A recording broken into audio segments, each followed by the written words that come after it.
Јас сум Миријана Цветковик, психолог при Психолошки центар Алтернатива. Денеска ќе зборувам за самодовербата кај децата и возрастните.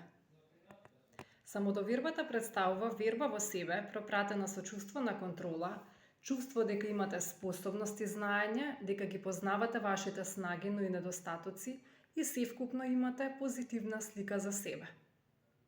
Понатаму поставувате остварливи цели во социјалната интеракција, завземате став и се борите за својата цел, а успевате да ги прифатите и критиките.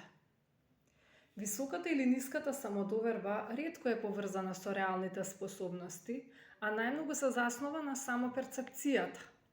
Чувството на доверба во себе може да зависи и од ситуацијата.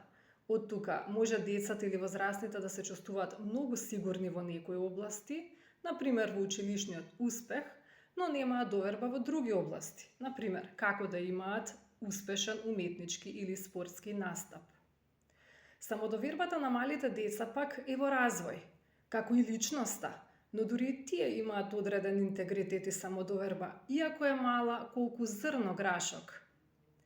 Градењето самодоверба е процес кој започнува од најмала возраст. Најдобар начин за градење на самодоверба кај децата и адолесцентите е позитивното вреднување, пофалбите, афирмативниот говор, но и прифаќање на грешките и несовршеноста.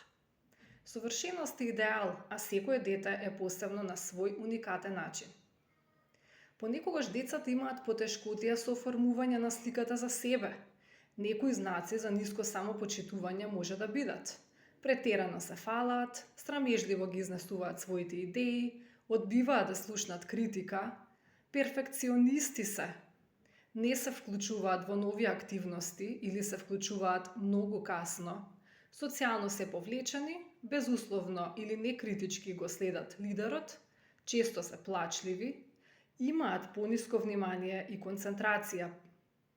Некои деца со пониска самодоверба може да станат жртва на насилно однесување, а други пак пројавуваат насилничко однесување. Прашањето е следно: како може да им се помогне? Сите емоции се нормални и прифатливи, дури и силните. Кога вашето дете или адолесцент е бесен или тажен, прифатете го тоа и помогнете му да ја препознае дадената емоција. Сослушајте со полно внимание, не осудувајќи го, не нудејќи предлози веднаш. Најчесто тие бараат да бидат само сослушани и разбрани. Ова е основата на градење капацитети самодоверба при било кој предизвик. Пониска оцена, конфликт со другар или другарка, спортски неуспех, незаинтересираност на симпатијата и слично. Некои ситуации или настани може да предизвикуваат пад на самодовербата, како што се критики, отфрлање или неуспех.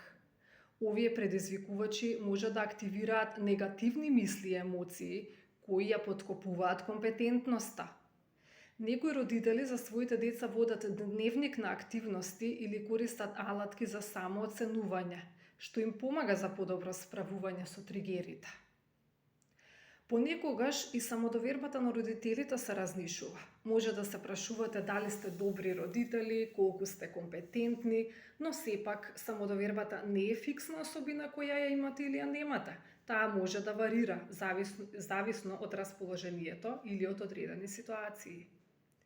Еден од чекорите кон зголемување на истата е признавање на фактичката состојба без преувеличување.